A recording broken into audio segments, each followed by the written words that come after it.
like we say in nutrition and pancreatitis and advanced critical life support. So this night we will change. And may I ask Professor Severity Suleiman, she will start with us this night. She is the former head of anesthesia department and critical care and pain medicine in Tanta University. Apart from this, she is a teacher in ESPN group, and she is a member of the ESPN group and the ESPN group. And now she has her subspecialty nutrition in critically ill patients. So Professor Suhair, shall you start with us this night to change our view about you consider nutrition as a supportive treatment acute pancreatitis or a therapeutic entity? Please, normally we end by answers, but this night I'll start by a question and you answer. Shall you this night go as a journey to as a supportive treatment only or a therapeutic treatment for pancreatitis? Please. Please, Dr. Suhair, your voice is not heard.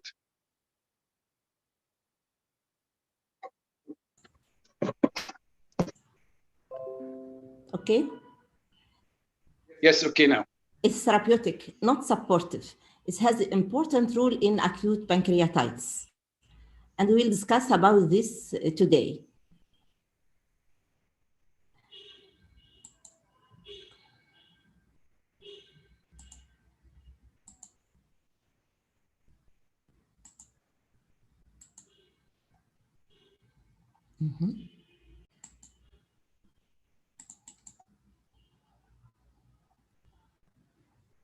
Good evening, everybody.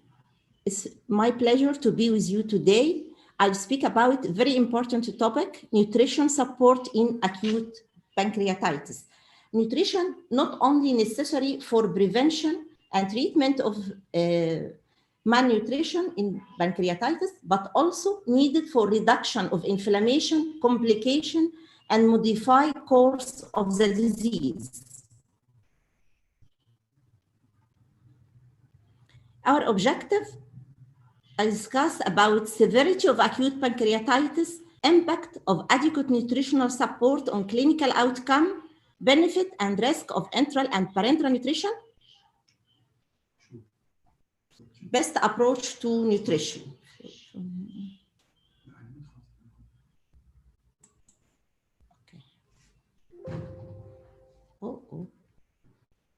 Benefit and risk of enteral and parenteral nutrition, best approach to nutritional support in severe acute pancreatitis. Pancreas means pan, all, digest. Pancreas has important role in digestion, absorption of all nutrients. Thus, any abnormality in function of pancreas has negative effect on nutrition. What is about the pathophysiology of acute pancreatitis? The pathophysiology of acute pancreatitis due to insult either gallbladder stone, which is the most common cause of pancreatitis, or disease, or autoimmune idiopathic, or drugs like thiazide, non-steroidal anti-inflammatory.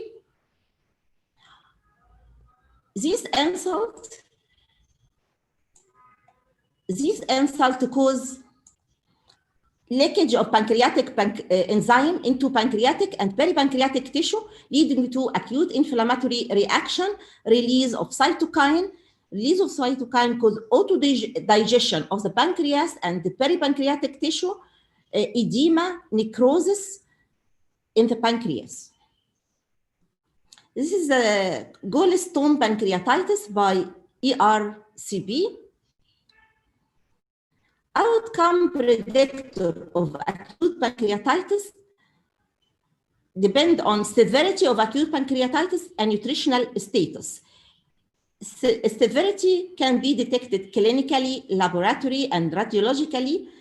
Severity vary from mild form, represent 80%, mortality 1%, just edema of pancreas, and self-limiting. Severe form represent 20%, mortality up to 30%, patients suffering from pancreatic necrosis, systemic inflammation, severe organ failure, mortality raised up to 50% if infection present. Nutritional status has important role in outcome or predictor of pancreatitis. How to assess severity of acute pancreatitis? There is a many prognostic scoring like Atlanta classification, Apache, Ransom criteria, CT scoring, Bell-Hazard score, also laboratory scoring like C-reactive protein, increased C-reactive protein up to 200 in the first 2 to 4 days of affection, up to reach to 120 at the end of the week. Also increase blood urea nitrogen and procalcitonin, increased in the first 2 days or in the first 48 hours after infection, increased in survival patient. This is the Ransom criteria at admission, increase في glucose, white blood cell, liver enzyme during the first 48 hours, drop في hematocrit, serum calcium decrease, increase in blood urea nitrogen, fluid sequestration. CT severity index. This CT scan of acute pancreatitis, CT shows significant swelling and inflammation of the pancreas. Thus, severity, according to score and laboratory, mild form, which represent 80%, if Ransom criteria equal or less than 3, C-reactive protein less than 120, Apache score less than 8, Bell-Hazard CT score less than 3. Severe form, which represent 20%, if Ransom criteria more than 3, Apache more than 8, C-reactive protein more than 120. And Bell-Hazard CT score more than 3.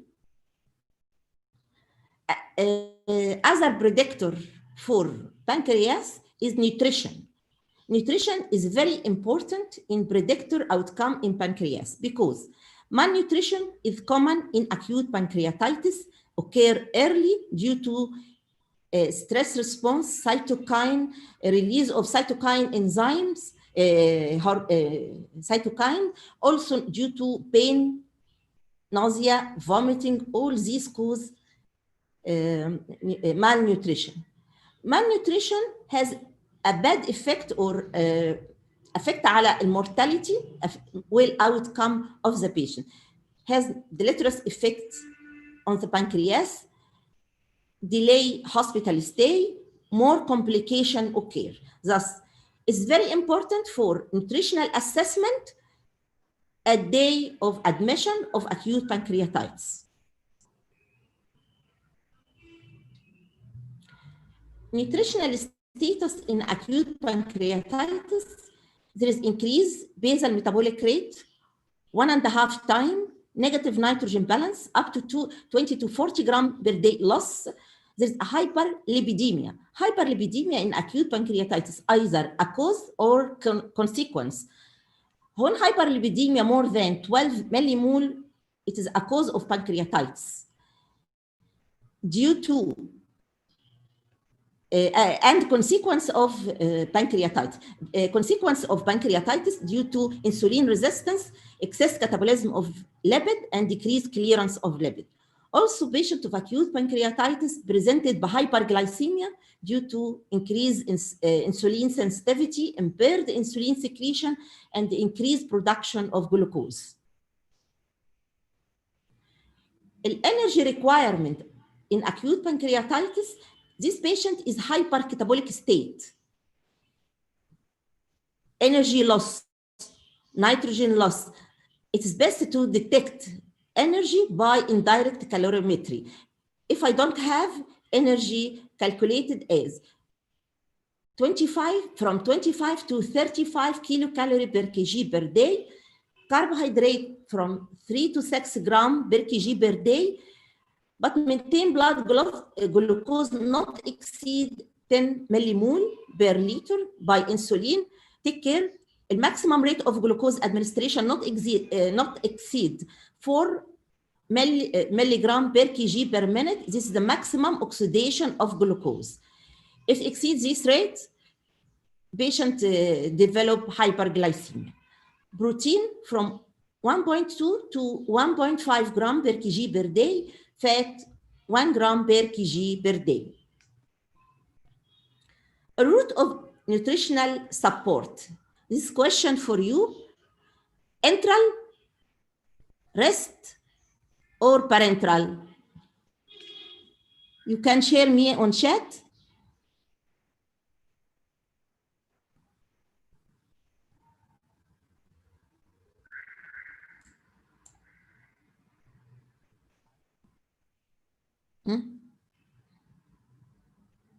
No share?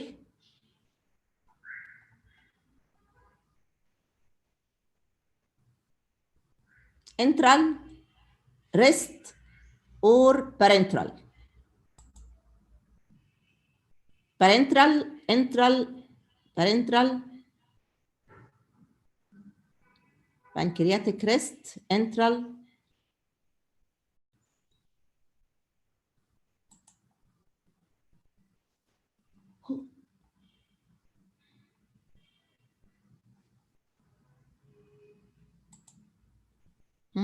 Enteral, parenteral.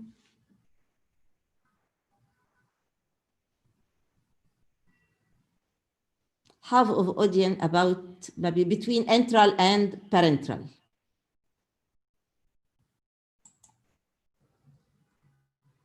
Enteral, rest, parenteral.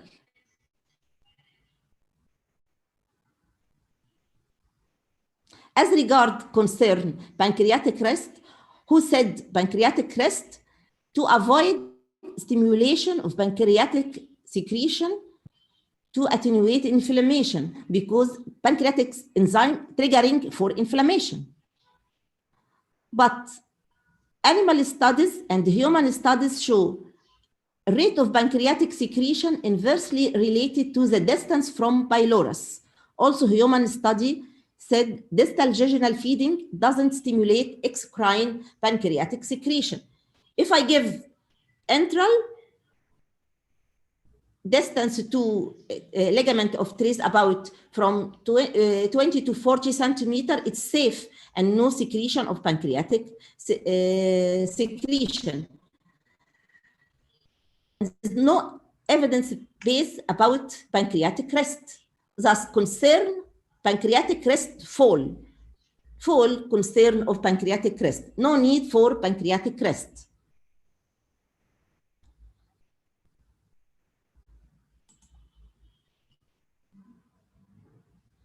Sorry. What about enteral feeding? It's very important, enteral feeding, to maintain intestinal integrity, to prevent bacterial translocation, subsequent serious. Bacterial translocation has a major cause of infection. Also, enteral nutrition maintain immunity because 80% of immune tissue present in gut. Thus, it's very easy to use enteral nutrition to maintain gut permeability, increase immunity, When I give enteral, distant to pylorus or distance to ligament Treece, it's safe. Safe and effective, with less complication. What about parenteral nutrition? This is a meta-analysis compare parenteral nutrition versus enteral nutrition in acute pancreatitis. All results favor enteral nutrition as regard infection, complication, less surgical intervention, less mortality, less length of stay in hospital, less. Then enteral nutrition is safe, effective, prevent also complication of parenteral nutrition. as parenteral nutrition is expensive, caster-related infection, also hyperlipidemia, hyperglycemia, which already present in acute pancreatitis. This other meta-analysis of enteral nutrition versus total parenteral nutrition is patient with severe acute pancreatitis. Thus, enteral nutrition is safe, effective, less complication in acute pancreatitis. What about route of enteral nutrition? Enteral nutrition is safe. Which route I give enteral nutrition? Oral or gastric or jejunal? Question for chat.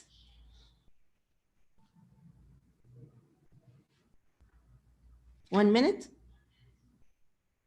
I give enteral as oral or gastric or jejunal route.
Oral, gastric, jejunal.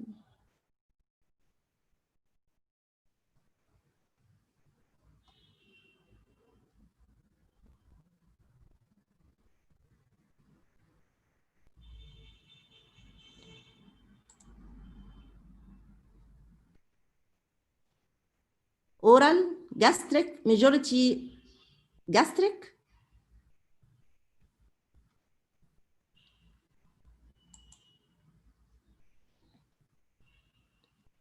This is a meta-analysis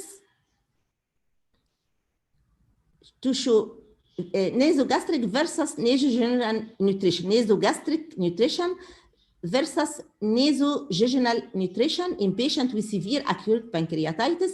This is a meta-analysis of randomized control trials. They found that as regard mortality, there is no specific there is no specific difference between nasogastric and nasojejunal as regard mortality, as regard infection complication,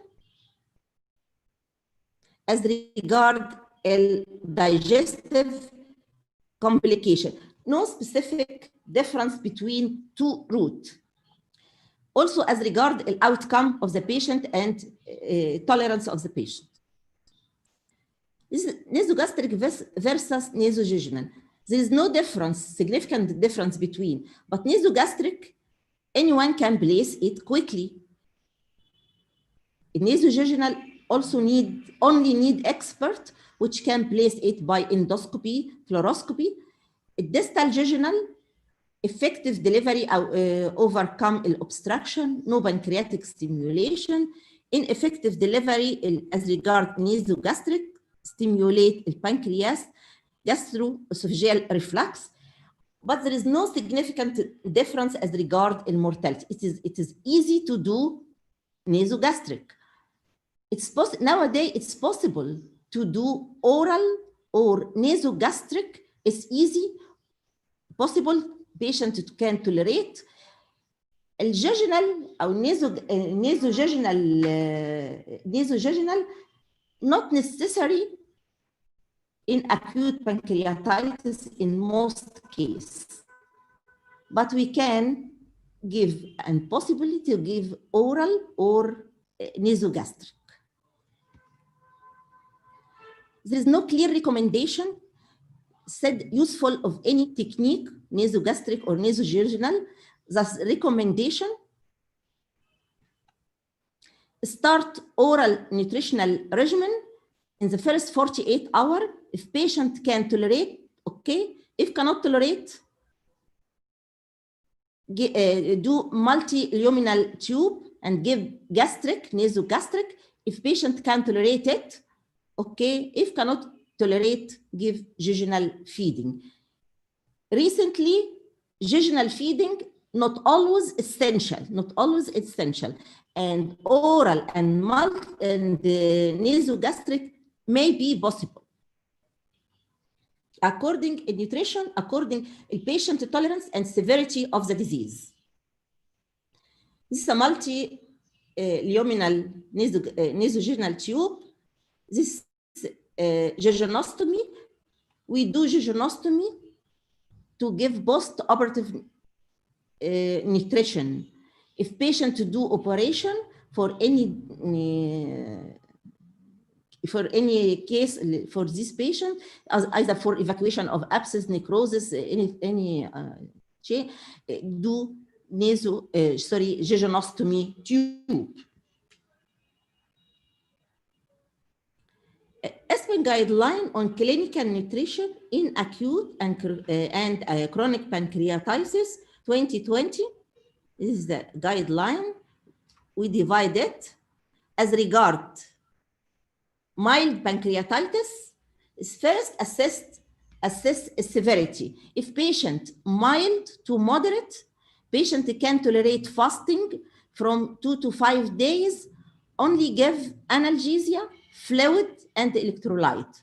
No rule for nutrition in these days. But it's very important as regard fluid. You must start fluid early in mild acute pancreatitis, because in mild acute pancreatitis, there is a fluid shift from intravascular to pancreatic, inflamed pancreas and peripancreatic tissue. Also fluid shift in dilated gut, which decrease intravascular volume. Decrease intravascular volume, decrease splanchnic circulation, decrease pancreatic blood flow, which cause ischemia, necrosis of the pancreas. Patient can develop severe early, develop from mild to severe early in narrow area. Thus, you must give aggressive fluid management in the early stage from 6.5 ml per kg per hour, or about 1 to 2 liters per hour. Patient can consume from 6 to 10 liter fluid, lactated ringer, guided by urine output. Maintain urine output between 50 to 150 milli per hour. If no enzyme decrease, no pain, patient refeeding, oral refeeding within from 5 days, diet rich in carbohydrate, moderate in protein and fat, until reach to normal food.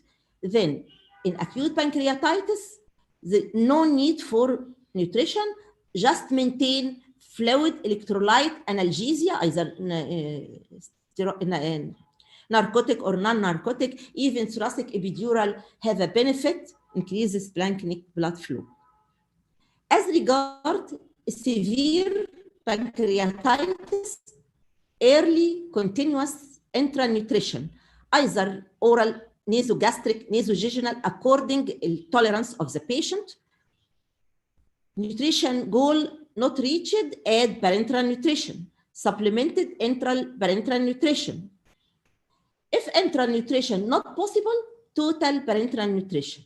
Then in severe acute pancreatitis, start early enteral nutrition. If early enteral nutrition, patient cannot tolerate and cannot reach to calories, supplemented enteral parenteral. If patient cannot tolerate due to severe pain, severe vomiting, enteral nutrition or enteral nutrition is not possible, give total parenteral nutrition. But don't forget continuous small amount of enteral diet from 10 to 30 ml per hour perfused to the jejunum to maintain gut permeability and prevent translocation, prevent the function of the gut, and maintain immunity of the patient. This is the guideline. Even if the patient has pancreatic fistula, give continuous jejunal feeding, help the healing of fistula, even the patient have pancreatic fistula. Recommendation, as per recommendation, there is no evidence that neither enteral or parenteral nutrition has a clinical beneficial effect on clinical outcome in patients with mild pancreatitis. If you can predict the patient can consume normal food between 5 days. If oral nutrition is not possible in 5 days or patient severely malnourished, enteral nutrition should be started immediately. Which formula should be used? This question. Semi-elemental, polymeric, immune-enhancing formula, total parenteral nutrition, and glutamine and omega-3. Which formula you preferred or use?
Total parenteral.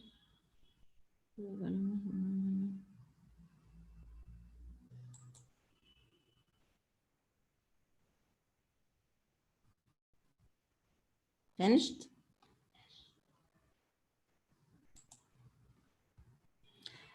Recommendation, semi-elemental formula can be used safely in acute pancreatitis, but standard polymeric formula can be tried if they are tolerated. Then try a polymeric formula first. If cannot tolerate, give semi-elemental or peptide formula. As regard total parenteral nutrition, if the patient needs total parenteral nutrition, has to be used glutamine and omega-3 could have beneficial effect. Omega-3 and glutamine has a beneficial effect, decrease C-reactive protein, decrease interleukin. This is the recommendation for formula. Then start with polymeric formula, then semi-elemental. A polymeric formula can be used safely in jejunal tube. Conclusion, severity of acute pancreatitis and nutritional status predict outcome. Adequate nutritional support is crucial in patients with severe and complicated pancreatitis. In mild pancreatitis, if they can start to eat within 5 days, no specific nutritional support is recommended. If oral nutrition is not possible due to consistent pain for more than 5 to 7 days, enteral nutrition should be started. If the caloric goal with enteral nutrition cannot be reached, parenteral nutrition should be supplemented enteral parenteral. Don't forget enteral, even small amount, even patient take total parenteral. In case of surgery for pancreatitis, intraoperative fine needle jejunostomy for post-operative feeding should be considered. Early enteral nutrition with a jejunal tube is well tolerated and safe in patients with acute severe pancreatitis, but possible to give according guideline nasogastric oral according tolerance and severity. Continuous jejunal administration with peptide-based formula, safe, effective, standard formula or immune-enhancing formula can be tried if the patient tolerate. We have a case. Okay, the case interact on chat also. This patient, 48 patient, chronic alcohol abuse, has acute abdominal pain radiating to the back and the epigastrium, presented by anorexia, nausea, and vomiting. Clinical finding: height 174 centimeter, body weight 60, BMI 20, blood pressure 160/100 milligram, pulse rate 94 beat per minute, abdominal tender, muscle guarding and distension. Abdominal ultrasound showed pancreatic swelling and parapancreatic fluid collection. Just swelling and collection. This laboratory: white blood cell, hematocrit 40%, C-reactive protein 80, calcium 2, glucose 10 millimole, amylase 700, serum lipase 1000. What's your diagnosis in this patient? Diagnosis and how severe is the disease, severity, according to Ransom criteria. Or C-reactive protein, any score. What's your diagnosis in this patient?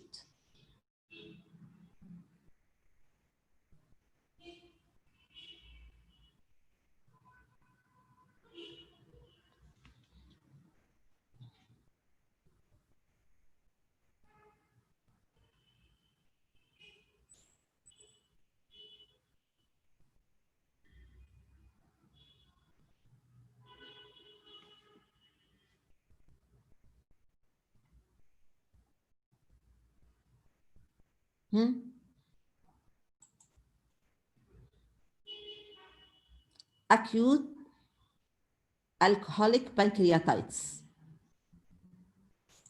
Yes. What is the severity? Mild, moderate, mild, bravo, mild, severe? No.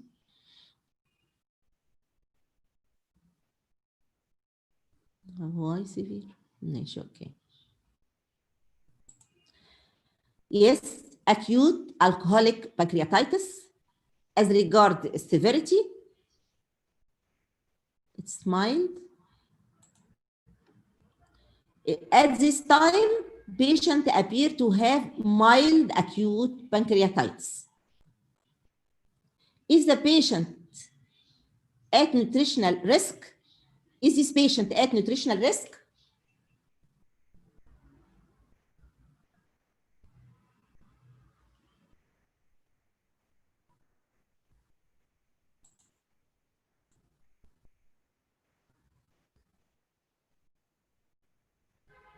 No, no.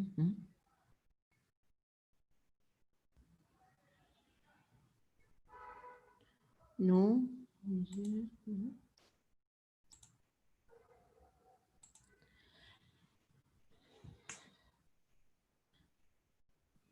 Is this patient at nutritional risk? Possibly. He has BMI 20, reduced food intake for several days due to pain, nausea, vomiting.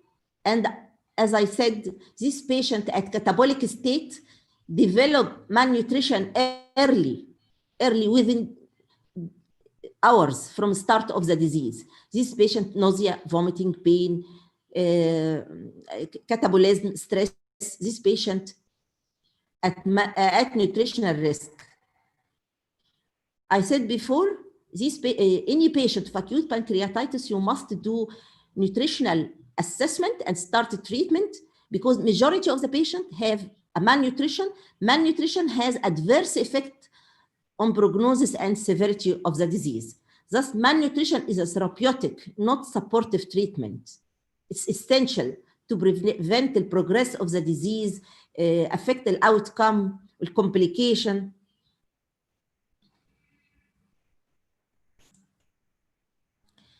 How will you manage this patient? And does he need nutritional support?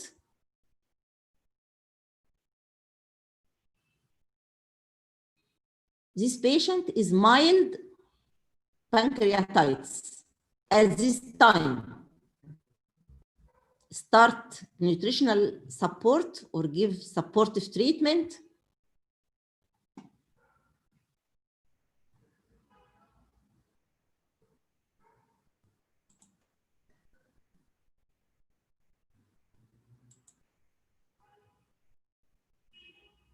Is managed on the need. Analgesia intravenous. Start entrance. Yes, yes.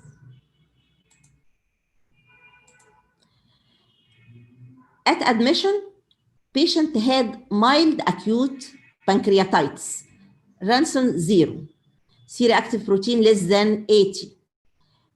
Patient can be treated with fluid, electrolyte, resuscitation, and analgesia. At this time, the patient treated with fluid, electrolyte, and analgesia.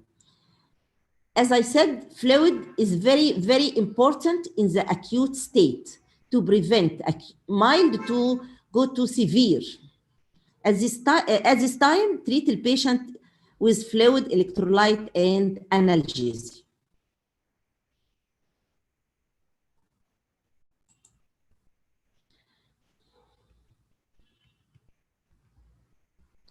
How will you manage this patient? And does he need nutritional support? No, sorry. At the moment, he need no nutritional support because most of these patients recover fast and start eating in the next 5 to 7 days. At this time, this patient is mild, resuscitated with fluid with analgesia, and wait for nutrition. If patient cannot take normal food within 5 to 7 days, start nutrition. But at this time, at this moment, no nutrition needed. In the next 48 hours, decrease of hematocrit by 15%, blood urea nitrogen increased to 3 millimole, serum calcium dropped. Calcium dropped in acute pancreatitis. Estimated fluid sequestration around 5 liters. C-reactive protein increased to 200. Positive data, serum calcium drop, C-reactive protein increase, blood urea nitrogen increase, hematocrit decrease. How would you now analyze the severity of the disease? Severity of the disease now.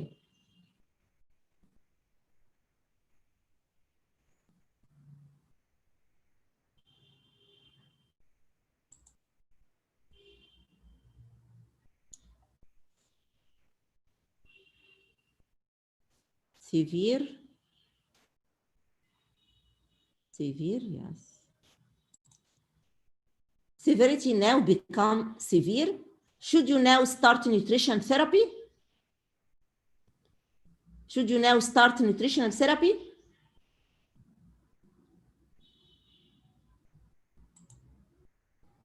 Yes, yes. All yes. Very good. Why total parenteral nutrition? Yes. What route would you choose? Now the patient become severe, need nutritional therapy. Which route you prefer?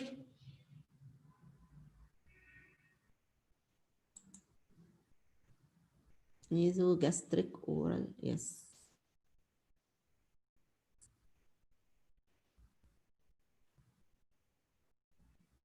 Nasogastric or nasojejunal according, yes, according to tolerance of the patient, yes.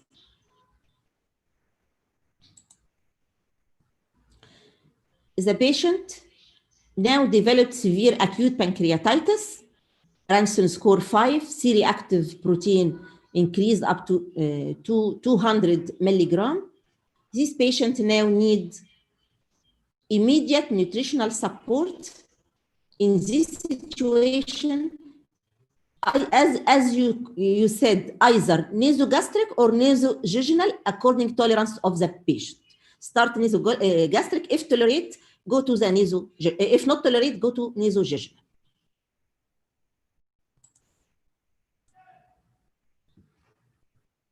How do you calculate the caloric need? The calorie.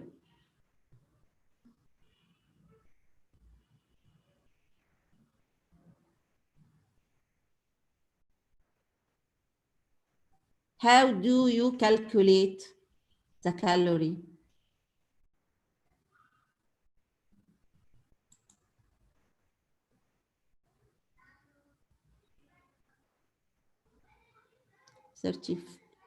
Calorie. Yes.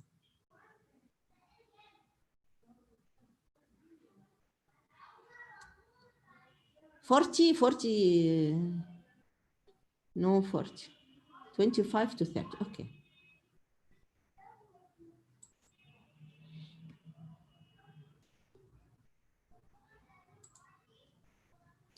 From 25 to 30 kilocalorie multiplied by actual body weight would be sufficient.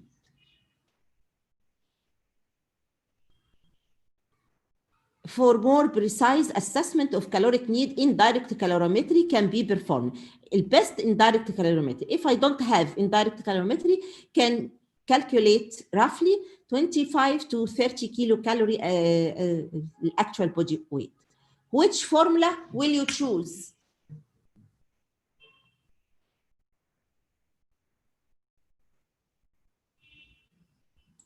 Which formula?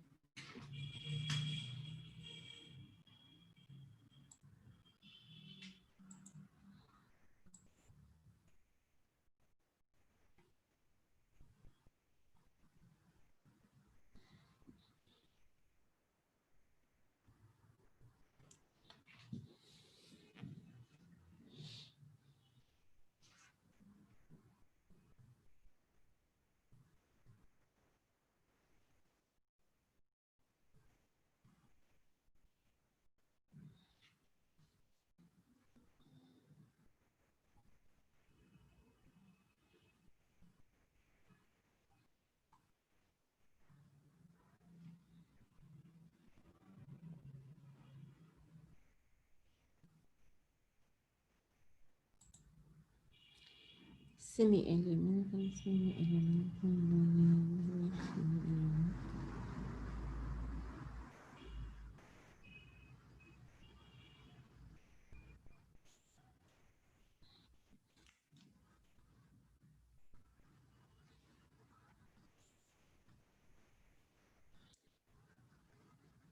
Normally, an enteral polymeric diet or even immune modulating diet would be used.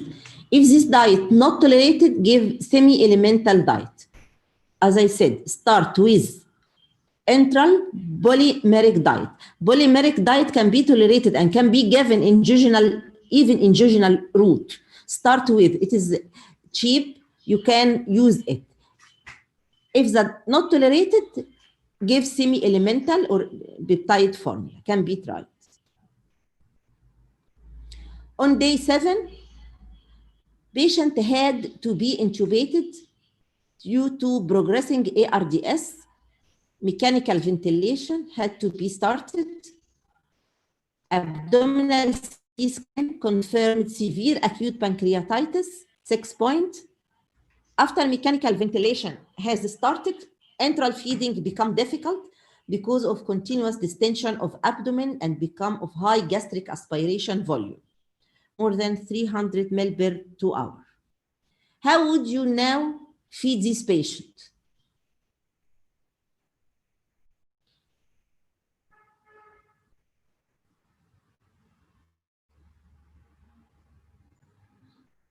How would you now feed your patient?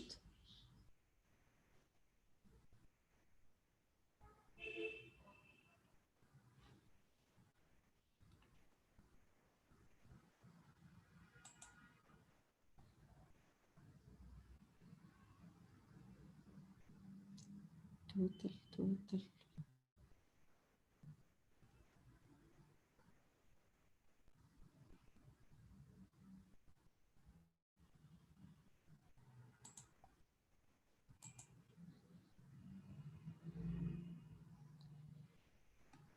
All of you started total parenteral nutrition, but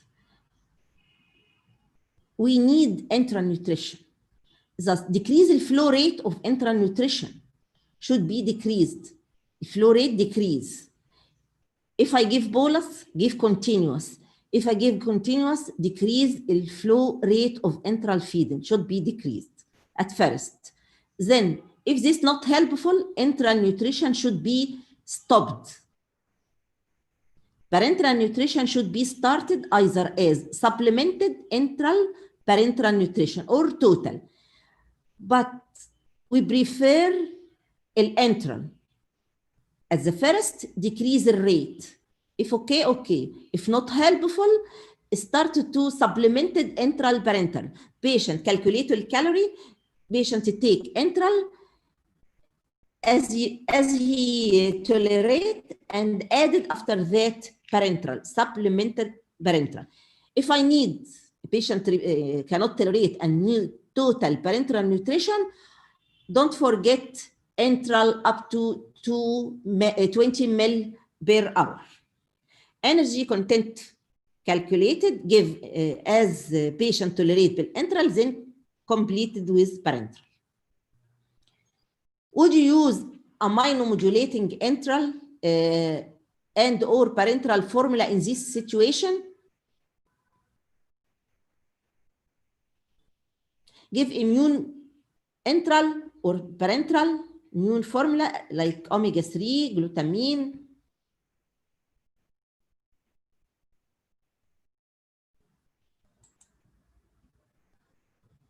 Yes, yes.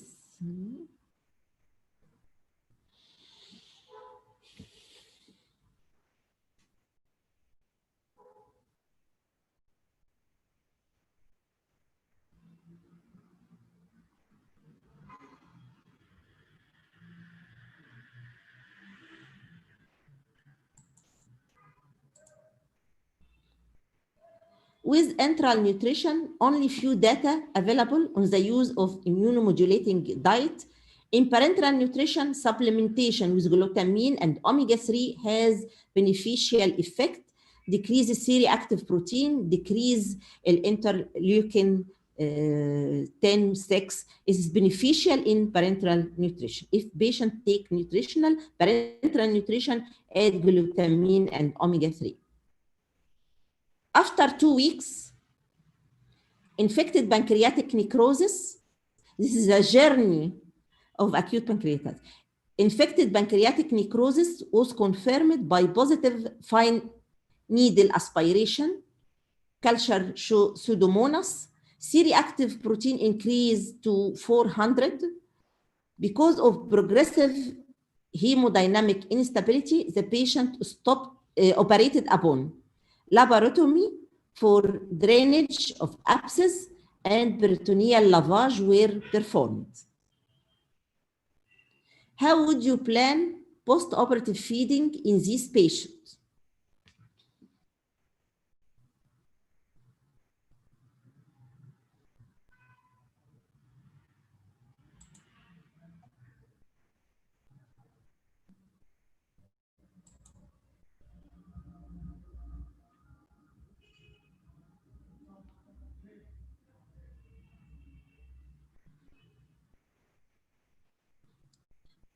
محمود حسن، مروة حسني، Not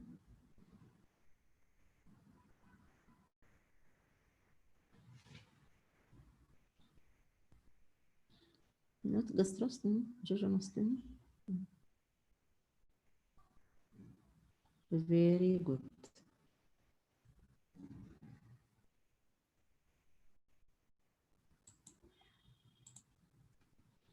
After surgery, you can use fine needle jejunostomy placed during the operation. Abdomen is opened, you safely to do jejunostomy tube to give post-operative nutrition. It's easy, safe, help healing, decrease the length of stay of the hospital.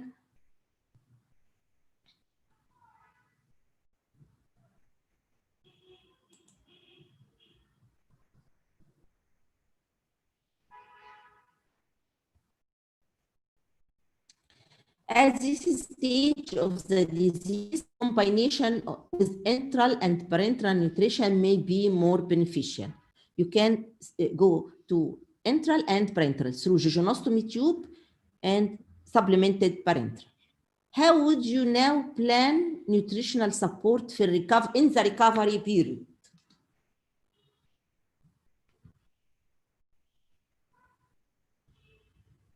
After recovery, patient become recovered from the operation.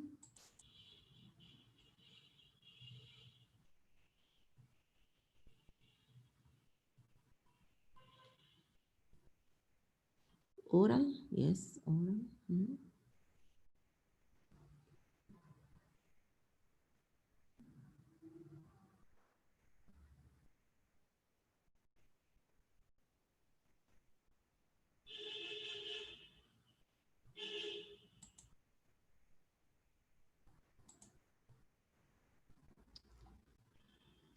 In the recovery period, it is important in this patient to get enough protein, energy in the recovery period.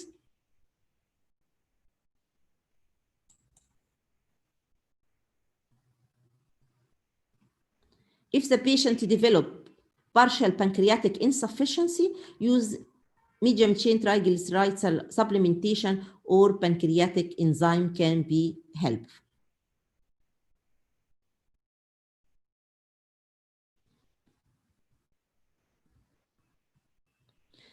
Thank you. Any question?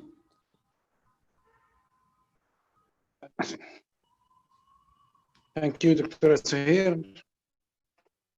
Actually speaking, I feel guilty that many times we oppressed our patient I can't hear you, Dr. Magdi. Previous. Now you can hear me? Can you hear me now? No. Yeah. Yes. No. Yes. Actually speaking, thank you, Dr. Suhair, for this changing notice about the nutrition acute pancreatitis.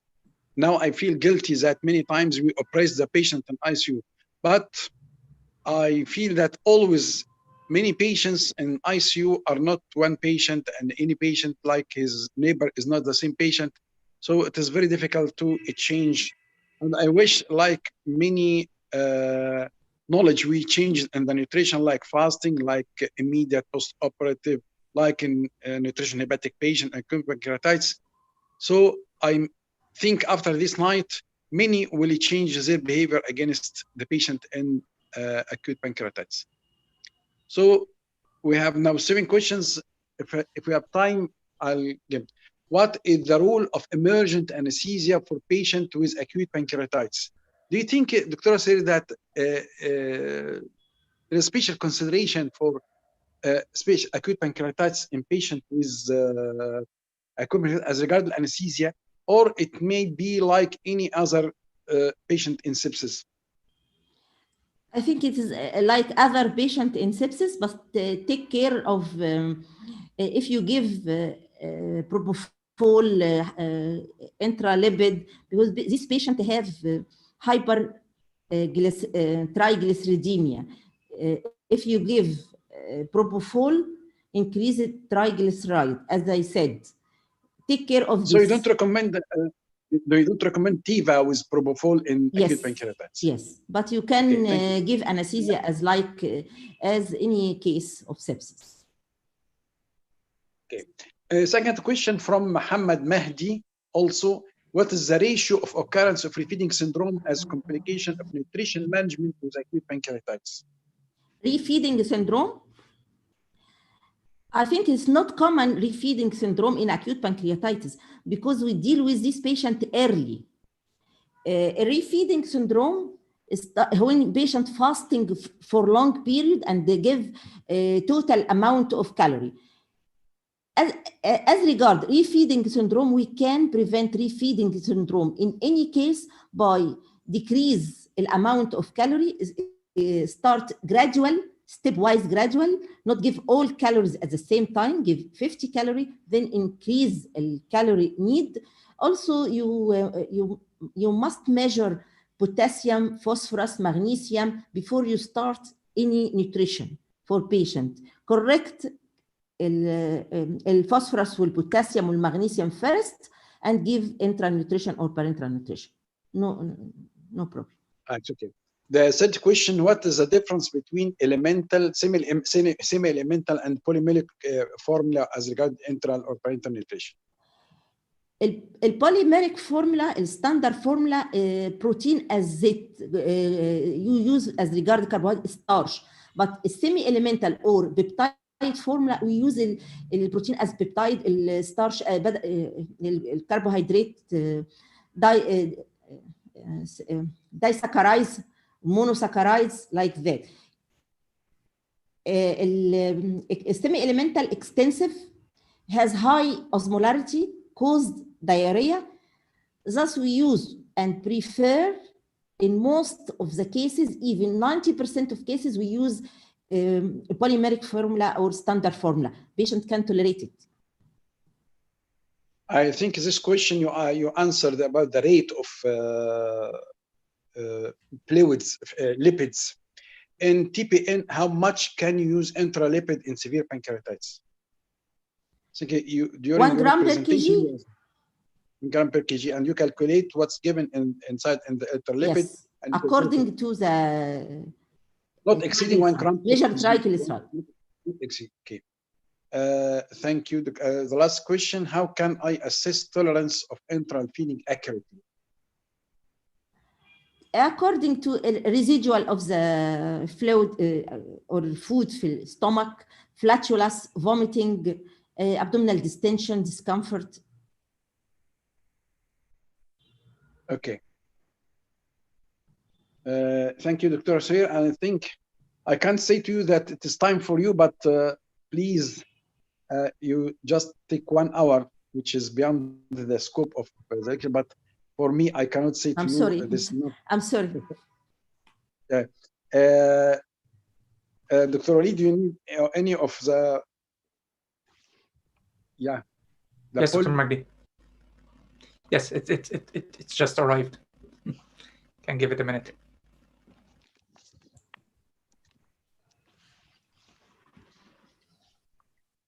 You can go ahead with introduction of Dr. Yusuf until the poll is finished. As before the meeting, we said with Dr. Walid, Dr. Suhair, and Dr. Yusuf, and say now it is Tanta meeting or family meeting. I'll be very happy to introduce my son in anesthesia, Yusuf. I like always to say to him, Joe. That's because he was first developed his career in anesthesia under my supervision in the health insurance hospital. He is as a master's degree in anesthesia and critical care and pain medicine in Tanta University. And then I was so hard with him, like my son at home. Always when you like someone, I liked his enthusiasm as clinics of anesthesia and research work and presentation. The first presentations was done to me, and I remember that I was so hard with him and his group also, that if some default in the presentation, I say to him, rejected. But actually speaking, I never rejected Yusuf. That's because he was always great in my opinion, and I'm sure that now he will change our mind about advanced life support and cardiac arrest. Please go, my son, Joe. Well, thank you, Professor Magdi. That was very tender talk about me. So I'm really honored that Professor Magdi was my mentor since 2012. And he introduced me to anesthesia as an art and as a science. And I'm also thankful to Dr. Walid Al-Habashi for allowing me to this opportunity to give this lecture, and I wish he will get well very soon. My name is Yusuf Aoud. I'm an anesthetic registrar in Our Lady of Lourdes in a hospital in Drogheda in Ireland. I'm a previous ALS instructor, and I'm currently an instructor in ACLS, American Heart Association, and I'm a member of the Irish Heart Foundation for 2 years now. From the name Saving Lives Academy, I think there is nothing can save lives more than masterized the resuscitation skills. And I believe many of the attendees today are either ALS or ACLS instructors, or maybe some is even course directors. So today's lecture is about ACLS 2020 updates, and there are many actually, and it was a very good idea to have a look and know about the new updates as per the American Heart Association. I'm sorry, Yusuf, for interruption. I know that I advised you to put off the auto control of the sound, but the voice is very noisy. So if you go back to the mic and the arrow beside the mic and put audio settings and put your auto control back. I'm sorry for that.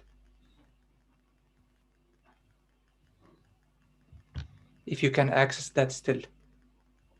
Okay, done, Dr. Walid. I'm sorry about that. I didn't know. So is the voice okay now? That's perfect now. I'm sorry for the interruption. No, it's okay.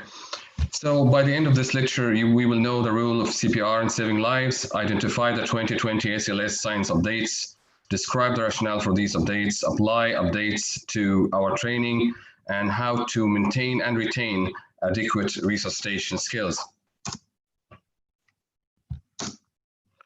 So CPR, by definition, is an emergency life-saving procedure performed when the heart stops beating. CPR, especially if administered immediately after cardiac arrest, studies have shown that it can double or even triple a person's chance of life. The majority of out-of-hospital cardiac arrest occurs at public settings, about 18.8%, homes, residences, 69.5%, and nursing homes, 11.7%.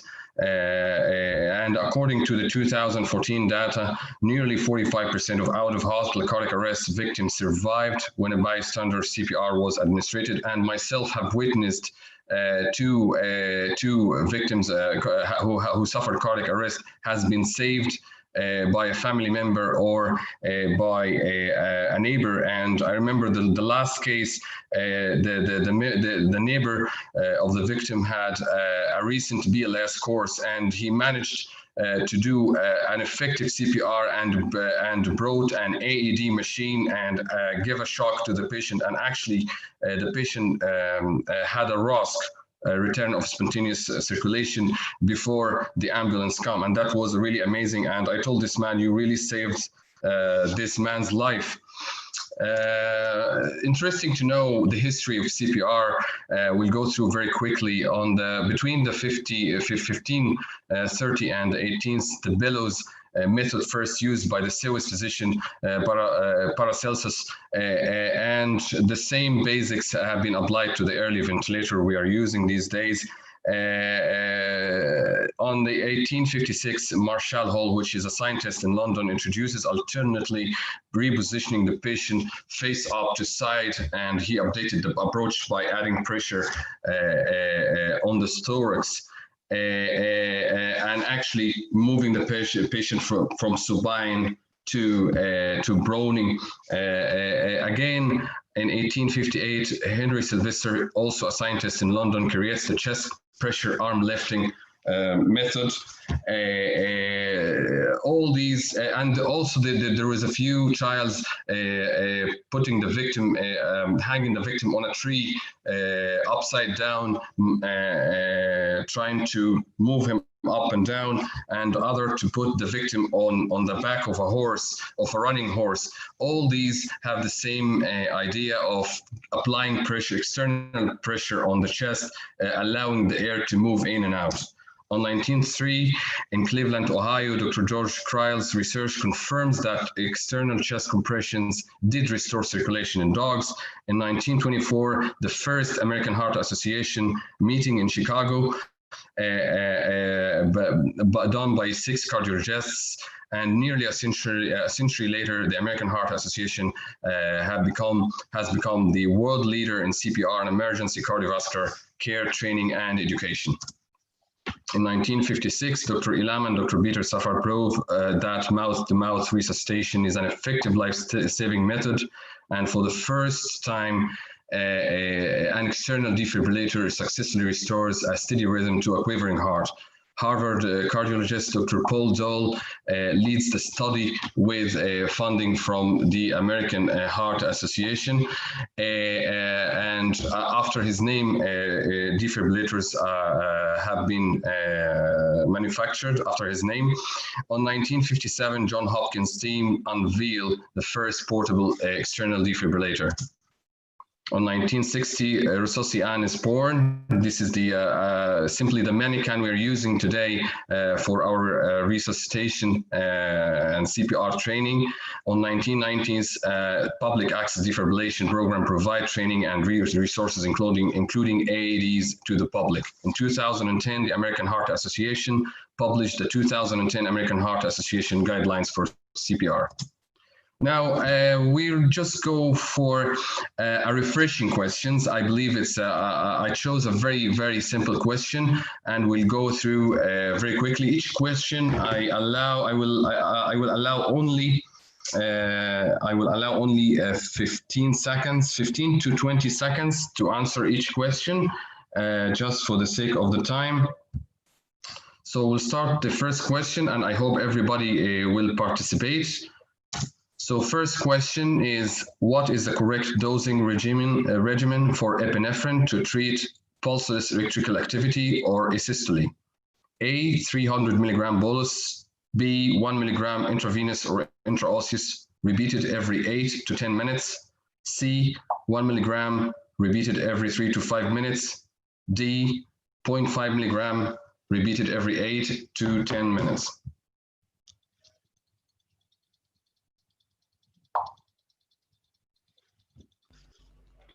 Please answer the polls in the portal, not in the chats. Thank you.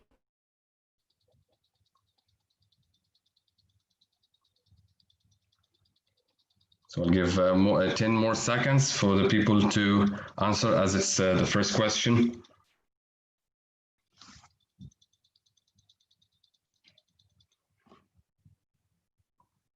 Okay. Now we'll see the correct answer is C. So 92% give the correct answer. That's brilliant. Question number 2, synchronized cardioversion is recommended for A, monomorphic ventricular tachycardia in a stable patient, B, pulseless rhythm, C, unstable supraventricular tachycardia, D, polymorphic ventricular tachycardia. Again, 20 seconds.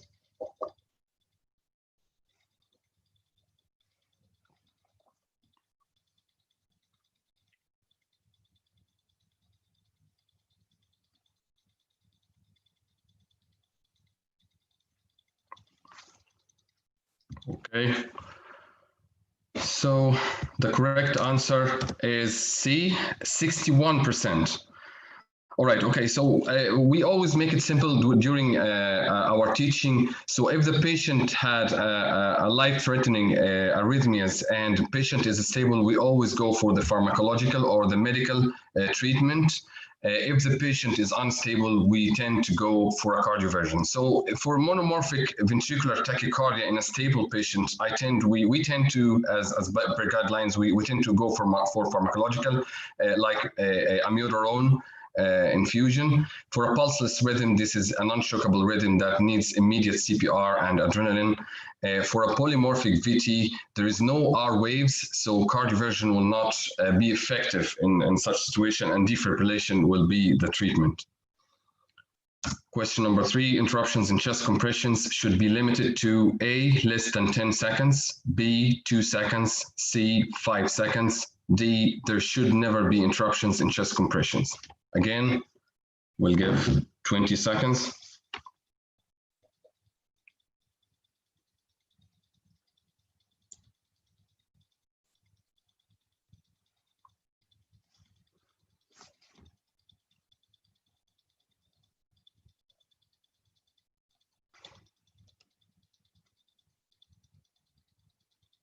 So the correct answer is A, less than 10 seconds, 66%.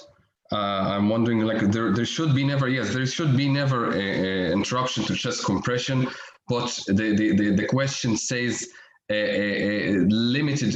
We have to focus on the words, should be limited to, that interruption must happen anyway. Question number 4, single rescuers should use a compression to ventilation ratio of A, 15 compression to 2 breaths, B, 90 compressions to 2 breaths, C, 15 compressions to 1 breath, D, 30 compressions to 2 breaths. Again, 20 seconds. That's an easy one.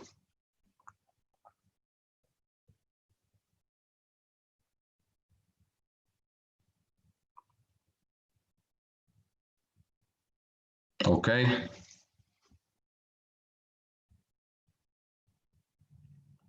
Well, the 75%, that's good. That's the correct answer. D, 30 compression to 2 breaths. The last question, when communicating with the team members, the team leader communicates by taking these steps. The team leader gives a message, order, or assignment to a team member. By receiving a clear response and eye contact, the team leader confirms that the team member heard and understood the message. The team leader listens for confirmation of a task performance from the team member before assigning another task. I'll give an example.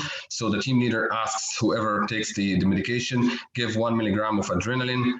The member replies 1 milligram of epinephrine. The team leader should reply to him, say yes, 1 milligram of epinephrine. After giving the epinephrine or the adrenaline, the member says 1 milligram of epinephrine given. What do we call this? A, closed loop communication. B, collaboration communicating. C, dictatorial communication. D, emergency response communication.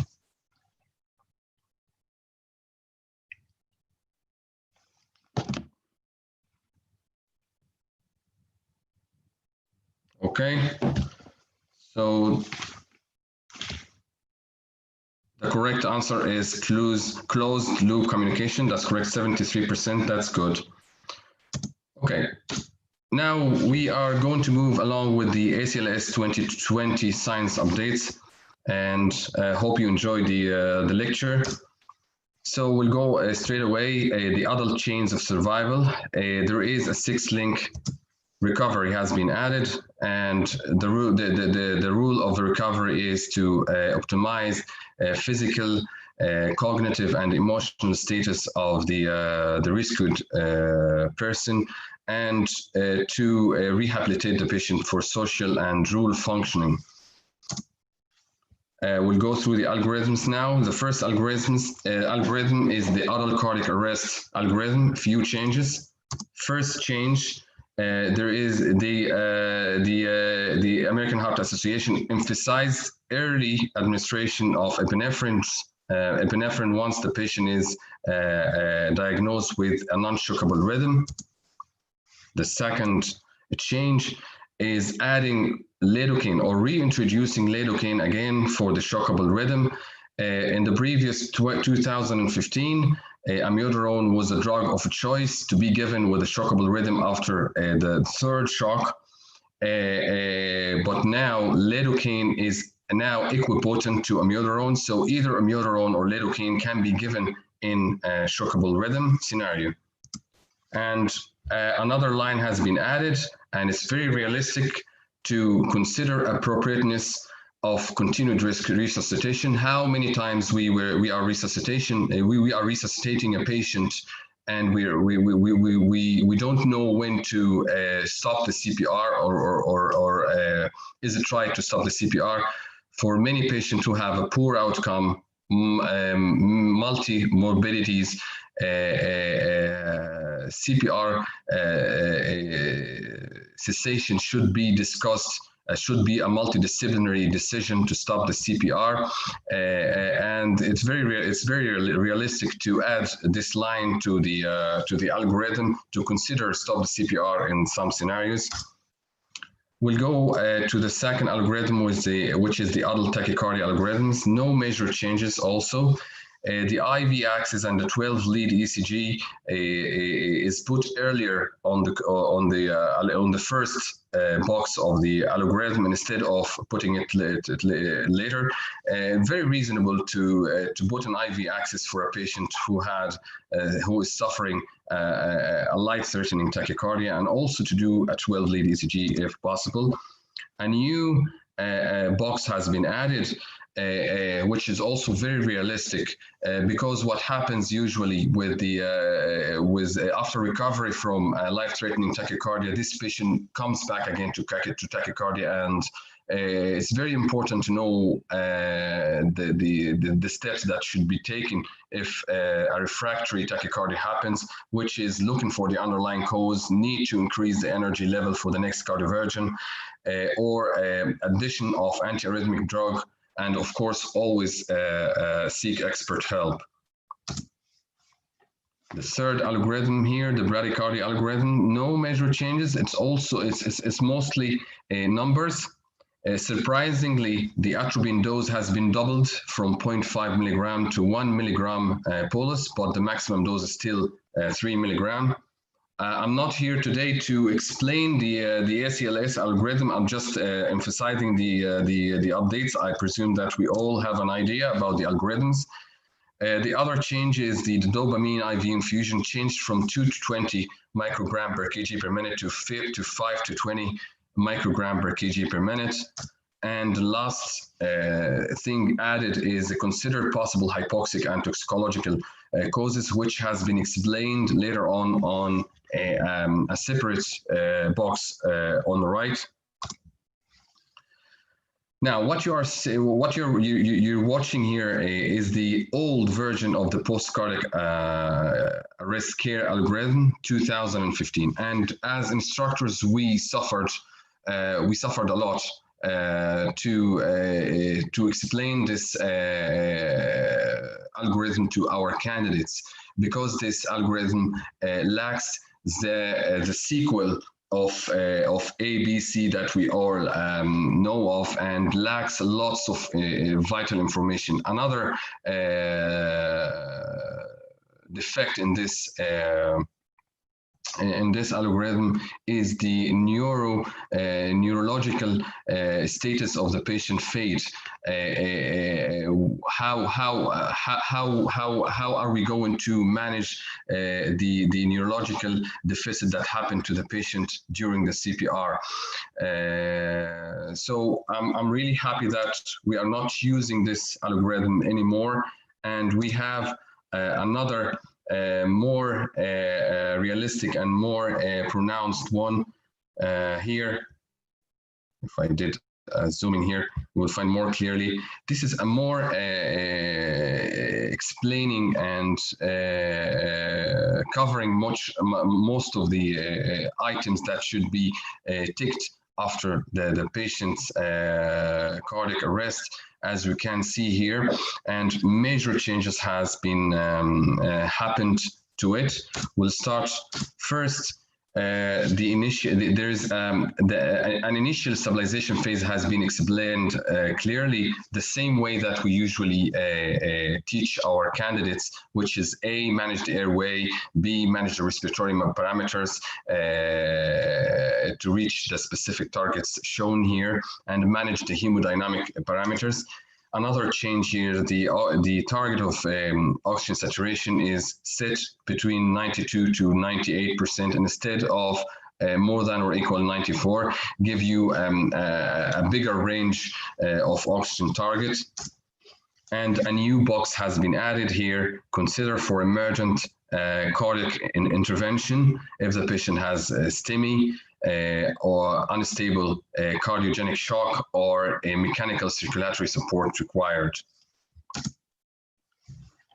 And here, if the patient follows, after following the question of if the patient follows commands, the previous version of post cardiac arrest care algorithm only focused on one thing, which is TTM, which is a target temperature management.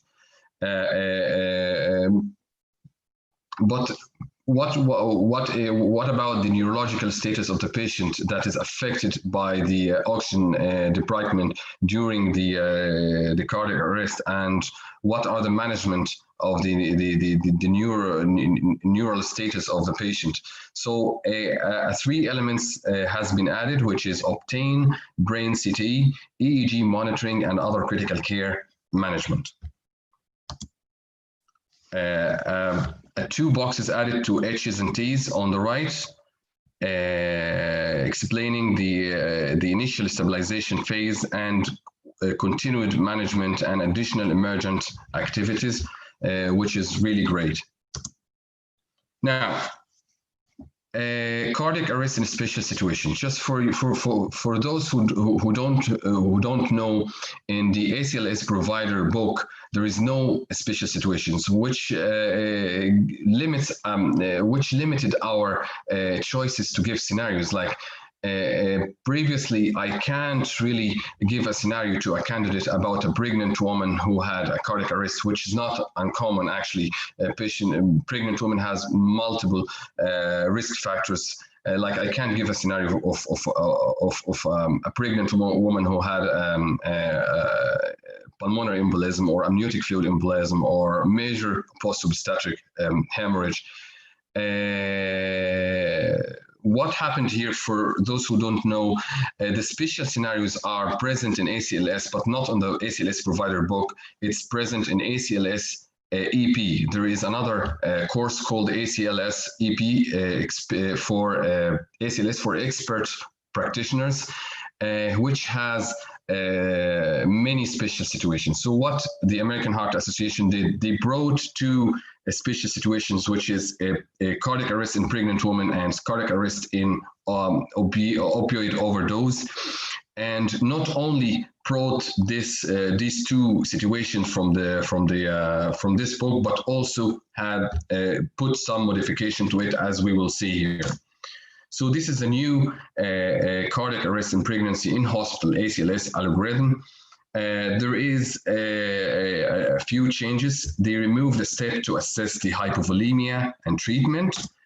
And there is a line added, which is administrate 100% oxygen, avoid excess ventilation, emphasizing the importance not to hyperventilate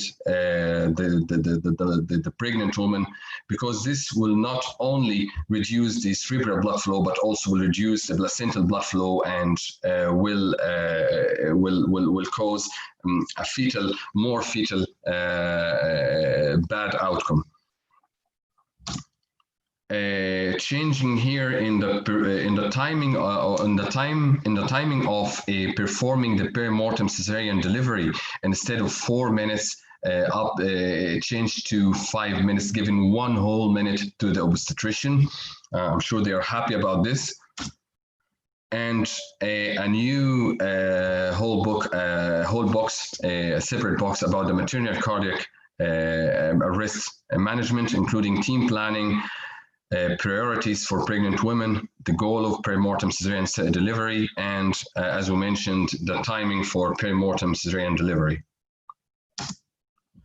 Another separate recommendation for cardiac arrest in pregnancy, first is airway management should be prioritized because as we all know, pregnant women has higher oxygen requirement, has a lower functional residual capacity, and because hypoxemia will be reflected on the fetal outcome.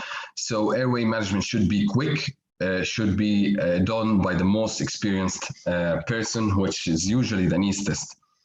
Another thing, evaluation of fetal heart during CPR is not helpful because simply it will interrupt the CPR, and there is no, it will not affect the way we deal with the CPR in such scenarios.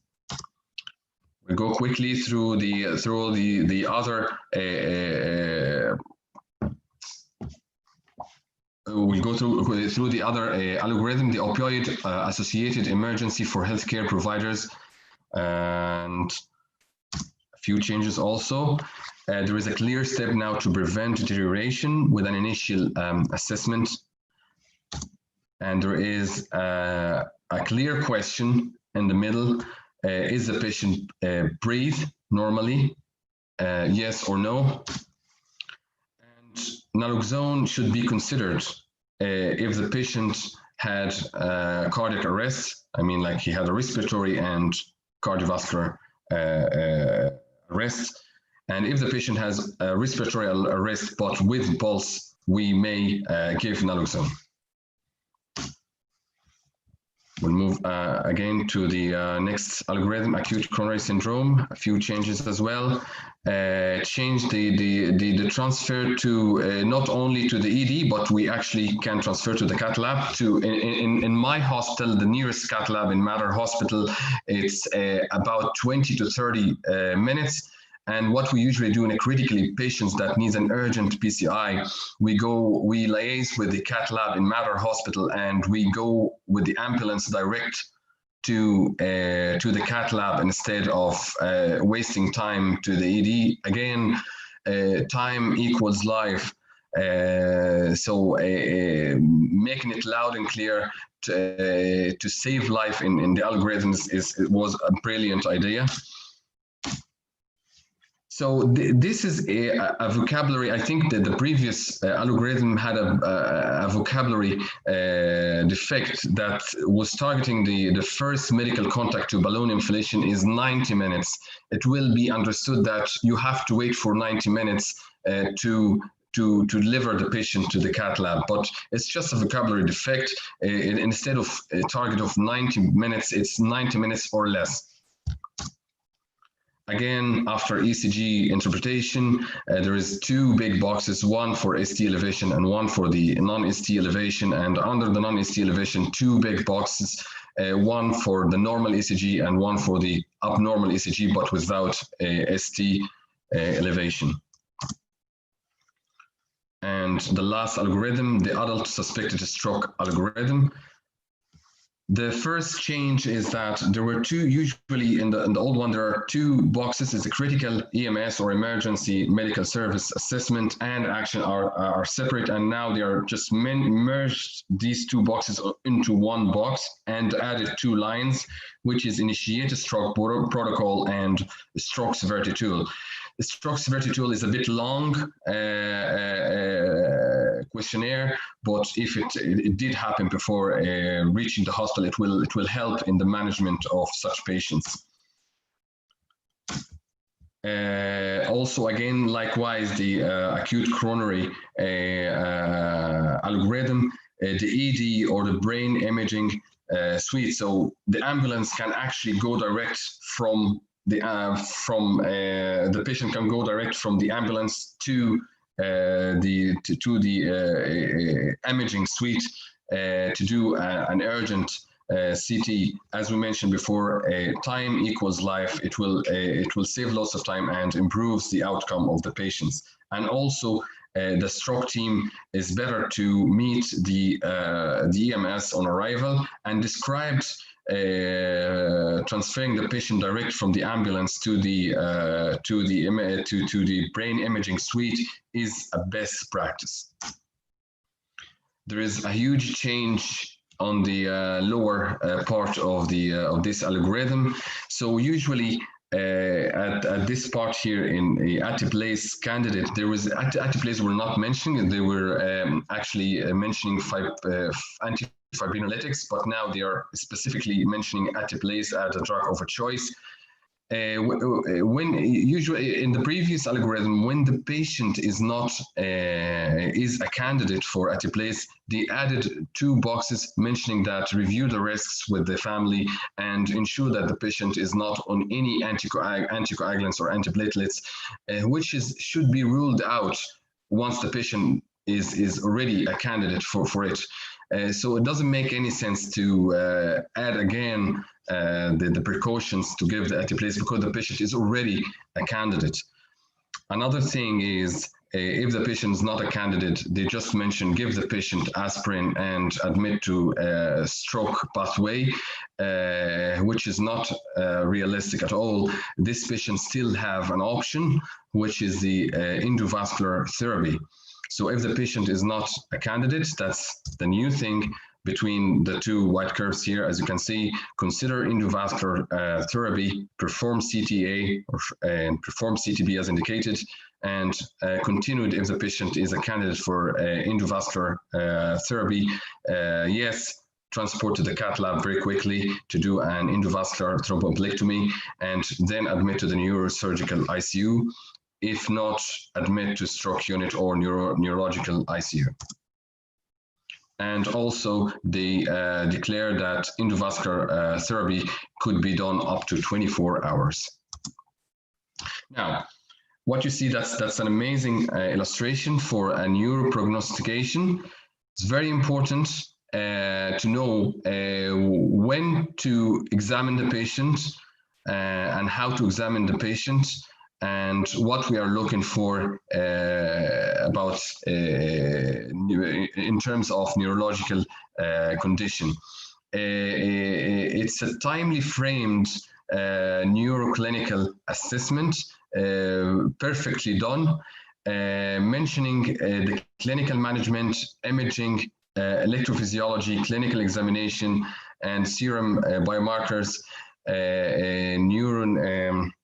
neuron-specific enolase as a prognostic factors with a timely manner. Now, talking about the real-time audiovisual feedback, I'm not sure that we have, all of us have been seen, have seen this kind of tool, but very simply, this tool is to monitor your quality of chest compression, how deep you are, how good you are in doing the chest compressions, and give you an audio and visual feedback of what you're doing. In the next slide, I'm going to show you a video of the defibrillator we are using in our hospital, and I'm going to show you the real-time audio-visual feedback that we are using and how good they are to maintain a reasonable cerebral perfusion by doing an effective CPR. So we're going to see the video together. First, I need to adjust the setting again. Sorry, Dr. Walid. It should be fine. Okay, done.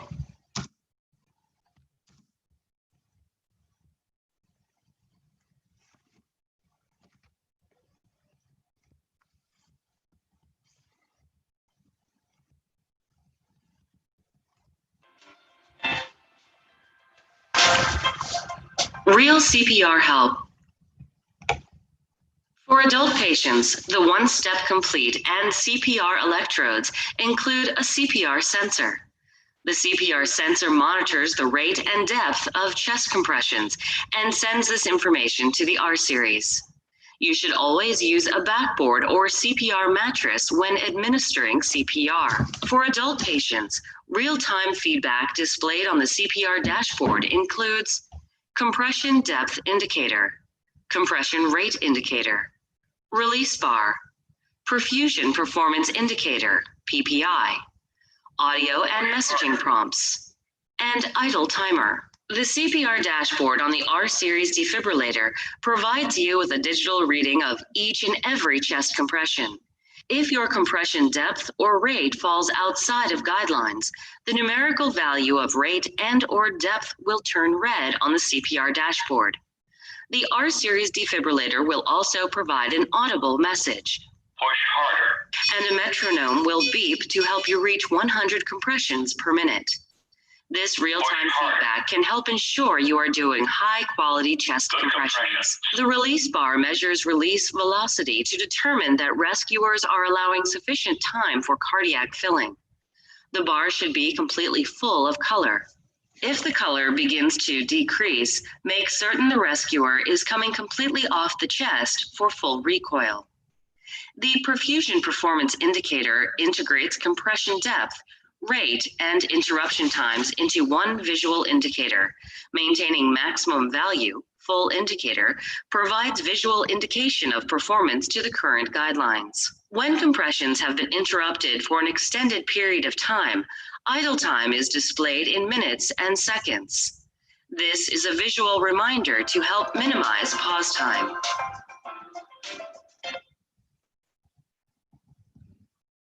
I'll go back here. Just give me 1 second, allow me 1 second.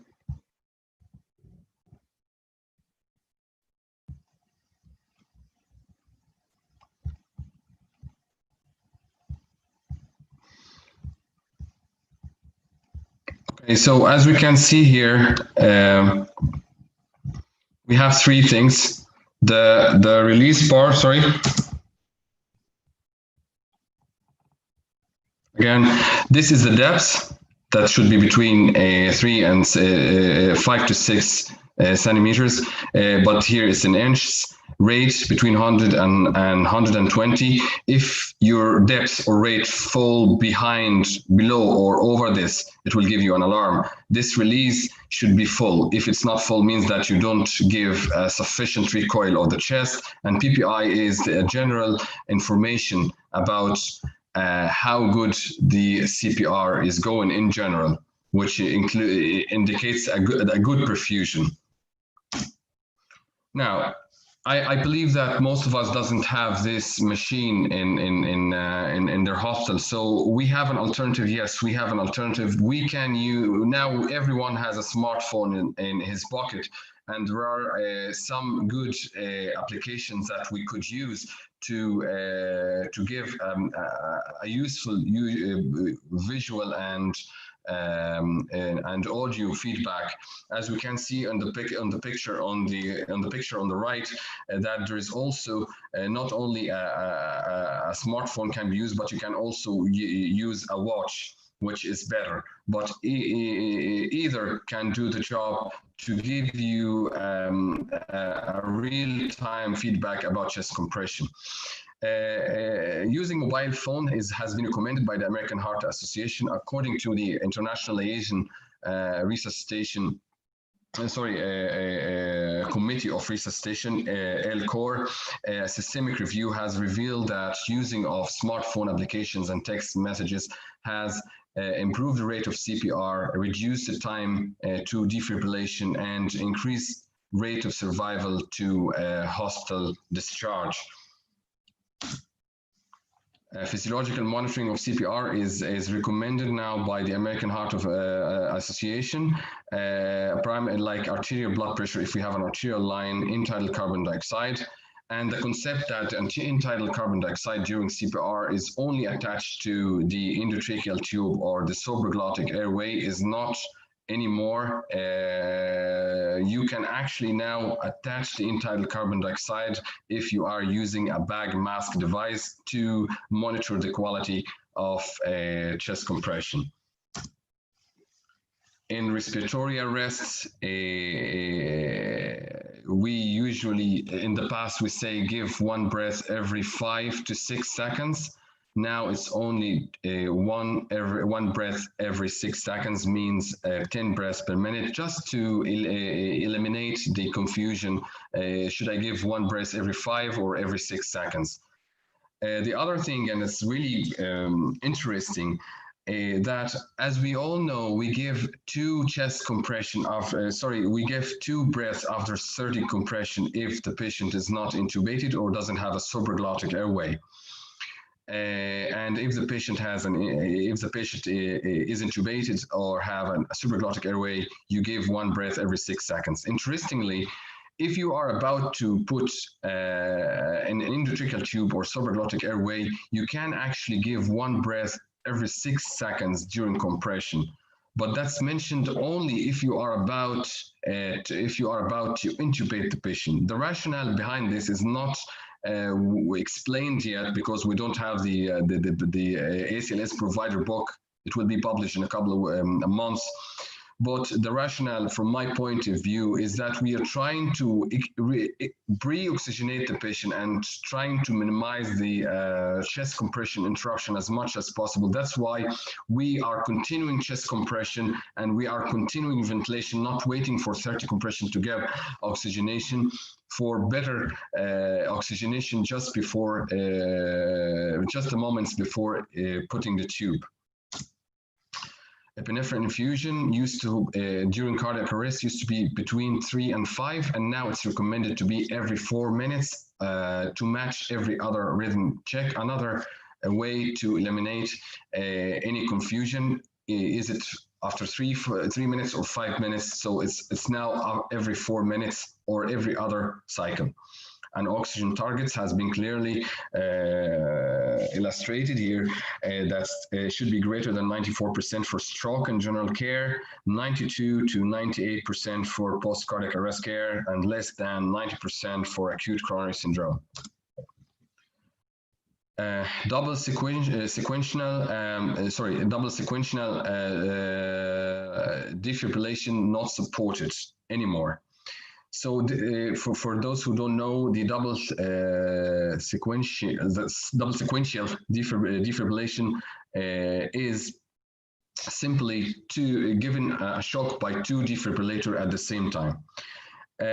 Some studies in the past mentioned that it's better to do the shock with 2 defibrillators rather than 1, especially in refractory or persistent ventricular fibrillation. But the LCOR, again, one systemic review of LCOR has revealed that it's not favorable and not recommended to be done anymore.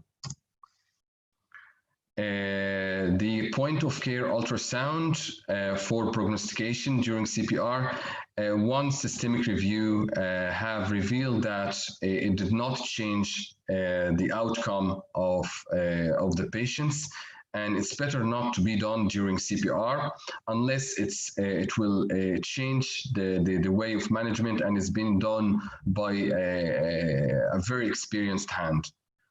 Another thing about the intraosseous axis, in the previous recommendation that intravenous or intraosseous are the same, but 5 retrospective studies has revealed that using the IV axis for resuscitation has a better outcome. So it's better to keep searching for an IV axis to give the resuscitation medication rather than go the easier way and do the intraosseous route. Okay, from my point of view, that's the most interesting part, the CPR coach. Simply, the CPR coach is a new rule added to the team members. The whole idea is the CPR coach is monitoring how good you are performing the chest compression and the ventilation. myself, I started to apply this rule in the hospital I work in, and the last case I applied this rule, I was managing the airway, and I asked the team leader, after securing the airway by endotracheal tube, to sign another member to do the bagging 1 every 6 seconds. And I did the rule of CPR of a patient of about 42-year-old patient who had revealed later on that he had a complete occlusion of the left main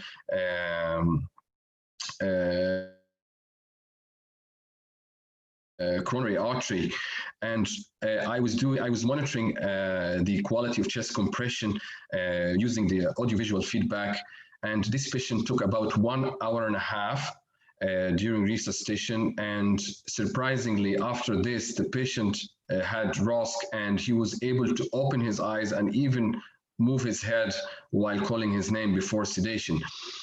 What I'm trying to say is that CPR coach will ensure the good quality, a good quality chest compression, and this will be reflected in a good cerebral perfusion during CPR and the better neural outcome, rather than have a patient who had survived a cardiac arrest but with neurological deficits.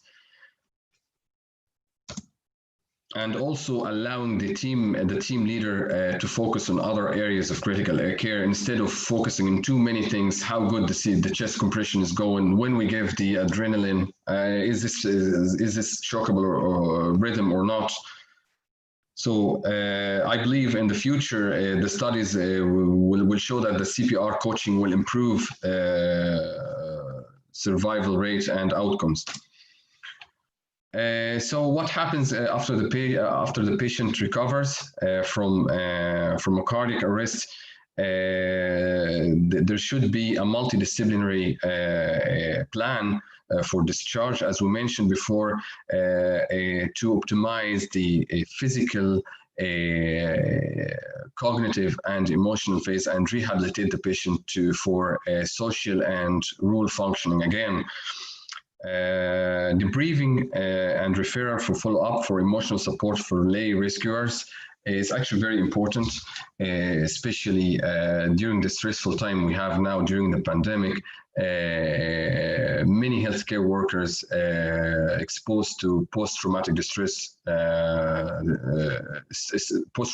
disorders, but they don't talk about it, and this will be reflected on their work. In Ireland, the healthcare workers have the ability to ask for counseling up to 3 sessions free of charge, and can be extended if needed, but we should ask for it if we needed to. So what's the best practice for us? ACLS course participation typically should be done every 2 years. And studies have shown that if at least 1 or 2 of the CPR or the resuscitation team have done their ACLS, the survival rate of the victims increases. And studies also shown that booster training and spaced learning on the 2 years area or period will help in retaining ACLS or resuscitation skills, and it's a good practice. In situ education is well encouraged by the American Heart Association. In situ education means that doing from once in a while training in the department you're working with, like in the emergency department or in the theater or in the ICU, doing quick training at any time to familiarize yourself with with such a situation in your environment. But care should be taken from displacing the actual medication of the patient and causing a drug error. So I don't know if, Dr. Walid, if we have time for another questionnaire or not.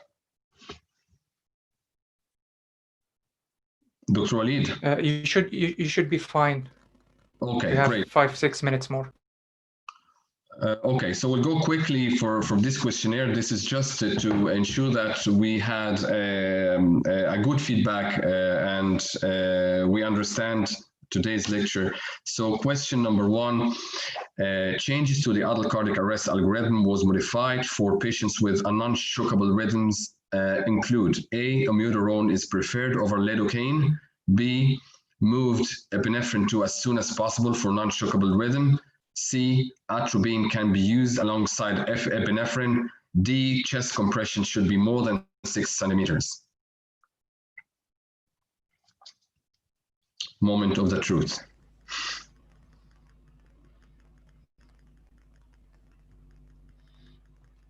So B is the correct answer, 77%. That's very good. I'm really thrilled.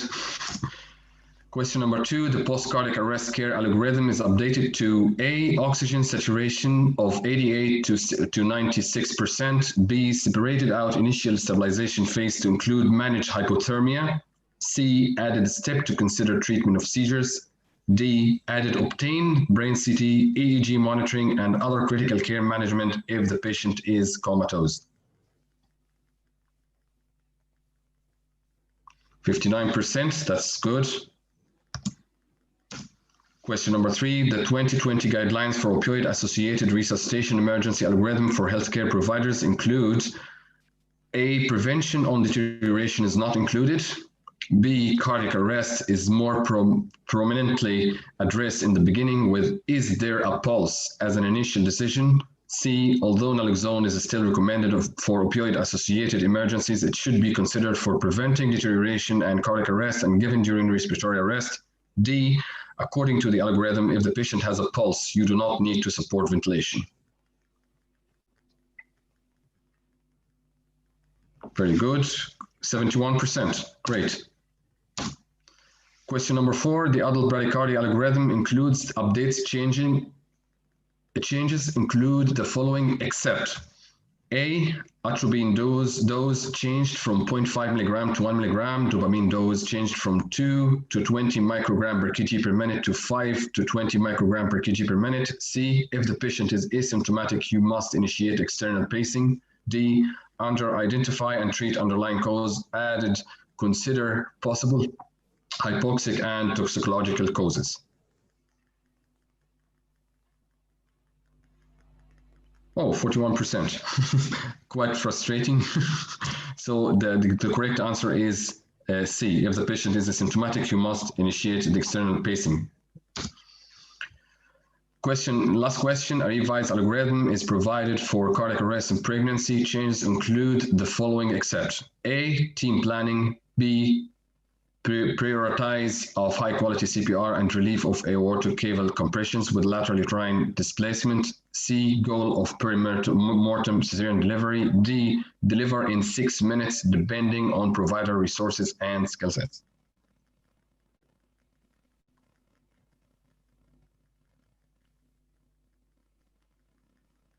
Oh, that's quite frustrating.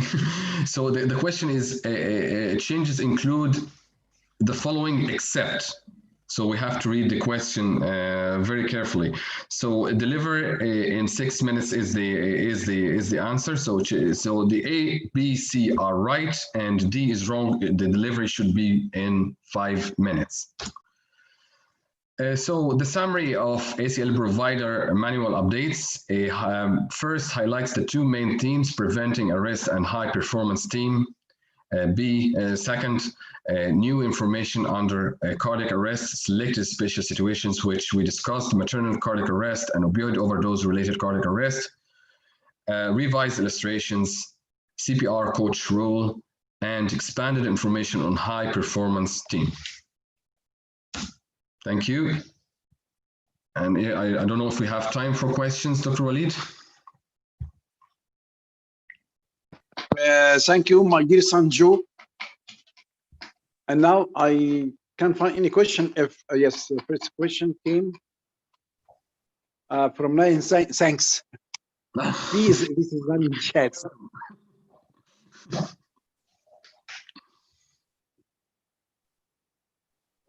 Any question from the audience? Yeah. What about epinephrine in shockable rhythm? What about epinephrine in shockable rhythm?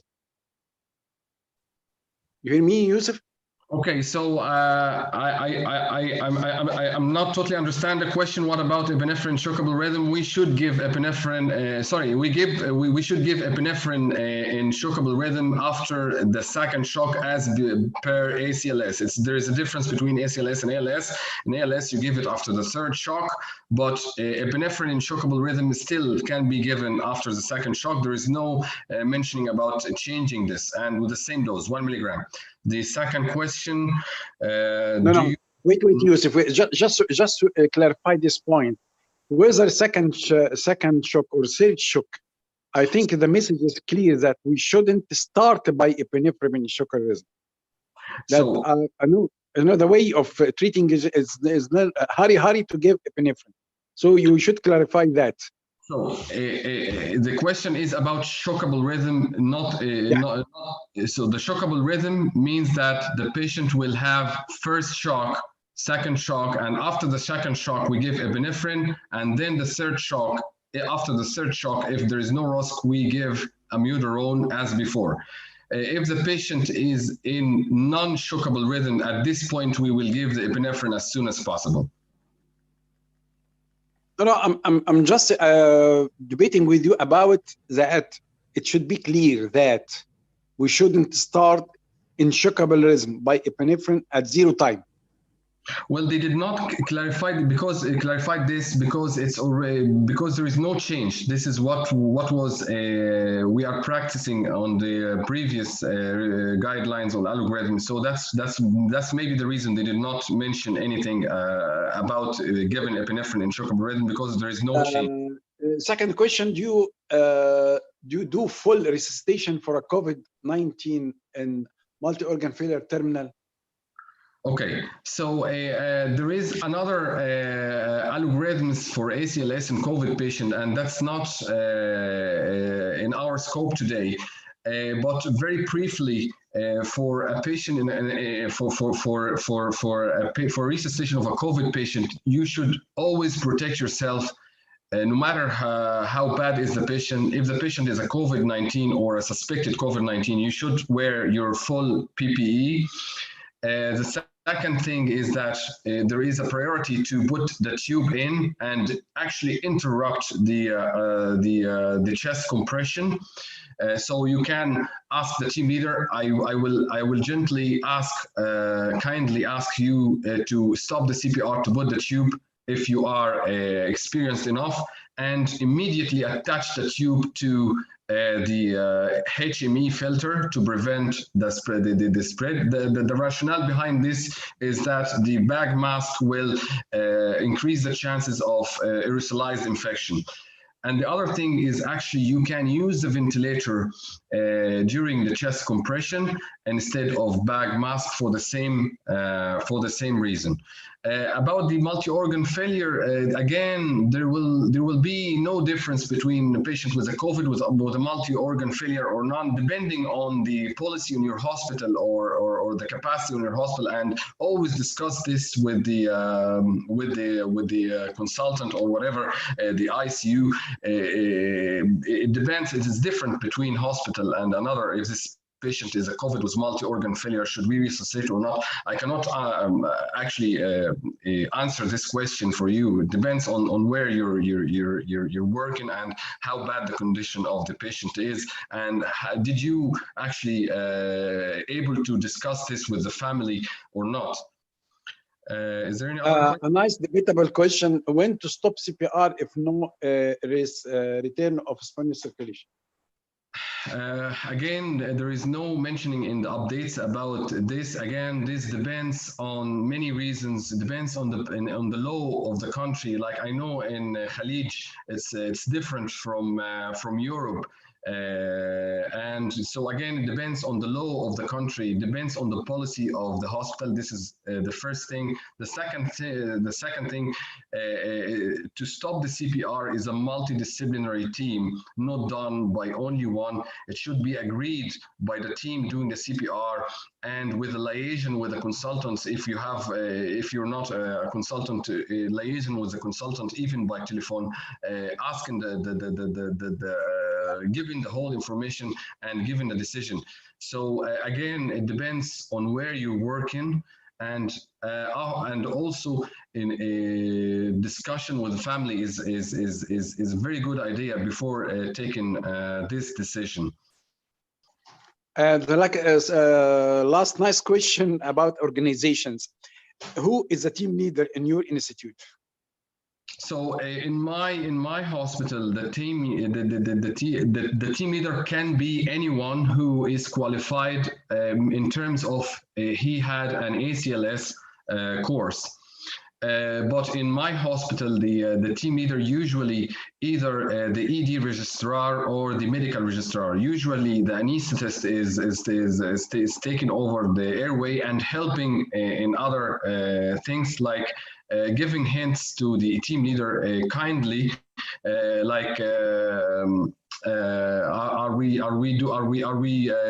have we had any gas yet, or sorry, any VBG yet, or have we had electrolytes? That's for example, and also can put lines in after ROSC. So the team leader is usually the medical, one of the medical doctors or the emergency doctors. Thank you, Joe. Thank you, Dr. Suhair, for this nice night. And now I think Dr. Walid has a surprise for all of us, for the audience. Please, Walid. Okay, thanks so much for your attendance here. We still have 159 attendees. It's not a bad time to launch the new membership protocols or membership classes on Saving Lives Academy.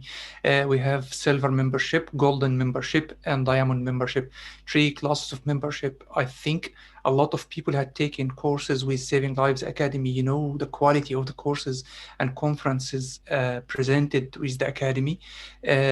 So we're still presenting free days and free membership, and all the free stuff that presented over the last year is definitely untouched.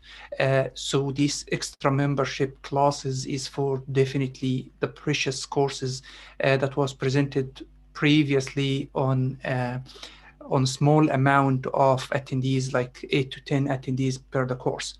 Like the critical care echocardiography course that is inclusive of the book price, and there is a transesophageal echo course by Cairo University team, plus the medical statistics course that was presented before.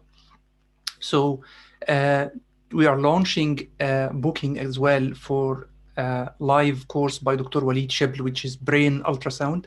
You can find the link now available on the website Saving Lives Academy under brain ultrasound section.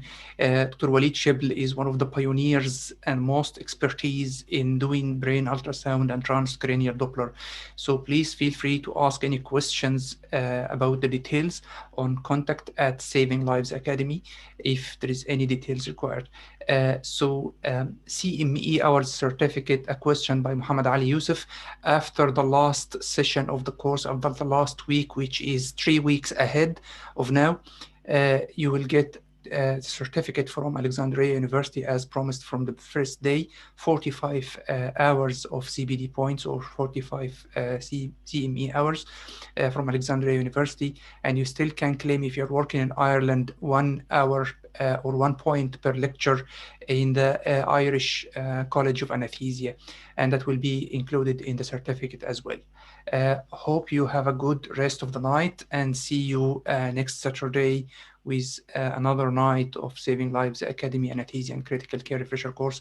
My sincere thanks for Professor Magdi Khalil, Professor Dr. Suhair Sulaiman, and my colleague Dr. Yusuf Ard for the marvelous efforts done tonight. Thanks a million, and I'm really delighted to be back between you here after 2 weeks of sick leave. Thanks a million, and have a good night.